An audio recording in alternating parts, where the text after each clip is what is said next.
चीन के साथ 1962 के युद्ध में जिस तरह भारतीय जवानों ने अपनी शौर्यता का परिचय दिया था, वह देशवासियों को हमेशा गर्व की अनुभूति कराता रहेगा।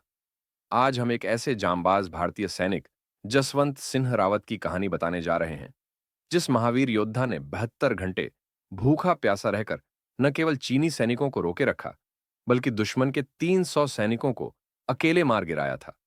इस मौके पर आइए जानते हैं चीन से देश को बचाने वाले इस जांबाज की हैरत अंगेज कहानी के बारे में।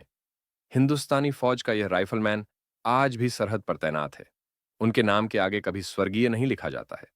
उन्हें आज भी बाकायदा पोस्ट और प्रमोशन दिया जाता है। यहां तक कि छुट्टियां भी इस असाधारण बहादुर जवान का मंदिर बनाया गया है। 19 अगस्त 1941 को उत्तराखंड के पौड़ी गढ़वाल जिले के बादियों में जसवंत सिंह रावत का जन्म हुआ था। उनके अंदर देश प्रेम इस कदर था कि 17 साल की उम्र में ही सेना में भर्ती होने चले गए, लेकिन कम उम्र के चलते उन्हें नहीं लिया गया। हालांकि 19 अगस्त 1960 को जसवंत को सेना में बतौर राइफलमैन शामिल कर लिया गया। 14 सितंबर 1961 को उनकी ट्रेनिंग पूरी हुई। इसके एक साल बाद ही, यानी 17 नवंबर 1962 को चीन की सेना ने अरुणाचल प्रदेश पर कब्जा करने के उद्देश्य से हमला कर दिया। इस दौरान सेना की एक बटालियन की एक कंपनी नूरानांग ब्रिज की सेफ्टी के लिए तैनात की गई, जिसमें जसवंत सिंह रावत भी शामिल थे। चीनी सेना हावी होती जा रही थी, इसलिए भारतीय सेना ने गढ़वाल यूनिट की चौथी बटालियन को वापस बुला लिया। लेकिन इसमें शामिल जसवंत सिंह, लांस नायक त्रिलोकी सिंह नेगी और गोपाल गुसाई नहीं लौटे। ये तीनों सैनिक एक बंकर से गोलीबारी कर रही चीनी मशीन गन को छुड़ाना चाहते थे। तीनों जवान चट्टानों और झाड़ियों में छिपकर भारी गोलीबारी से बचते हुए चीनी सेना के बंकर के करीब जा पहुंचे और महज 15 यार्ड की दूरी से हैंड ग्रेनेड फेंकते हुए दुश्मन सेना के कई सैनिकों को मारकर मशीन गन छीन लाए। इससे पूरी लड़ाई की दिशा ही बदल गई और चीन का अरुणाचल प्रदेश को जीतने का सपना पूरा नहीं हो सका। हालांकि इस गोलीबारी में त्रिलोकी और गोपाल मारे गए। फिर उन्होंने अरुणाचल प्रदेश की मोनपा जनजाति की 2 लड़कियों नूरा और सेला की मदद से फायरिंग ग्राउंड बनाया और 3 स्थानों पर मशीन गन और टैंक रखे।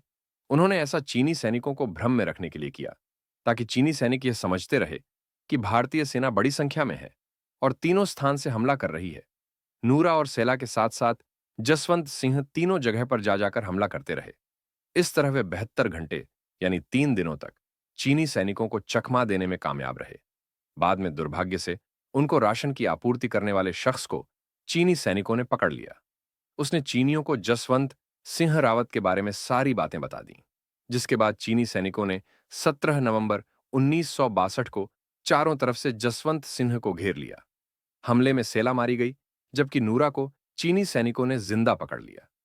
जब जसवंत सिंह को एहसास हो गया कि उनको पकड़ लिया जाएगा, तो उन्होंने युद्धबंदी बनने से बचने के लिए एक गोली खुद को मार ली। चीनी सेना का कमांडर जसवंत सिंह की तबाही से इतना नाराज था कि वो उनका सिर काट कर ले गया। लेकिन बाद में चीनी सेना भी जसवंत सिंह के पराक्रम से इतनी प्रभावित हुई कि युद्ध के बाद चीनी सेना ने उनके सिर को लौटा दिया। चीनी सेना ने उनकी पीतल की बनी प्रतिमा भी भेंट की। स्थानीयों व जवानों का मानना है कि जसवंत सिंह रावत की आत्मा आज भी भारत की पूर्वी सीमा की रक्षा कर रही है और जिस चौकी पर जसवंत सिंह ने आखिरी लड़ाई लड़ी थी, उसका नाम अब जसवंत गढ़ रख दिया गया है। और भारतीय सेना बाबा जसवंत सिंह रावत कहती है, वीडियो अच्छी लगी हो तो लाइक और शेयर जरूर करें।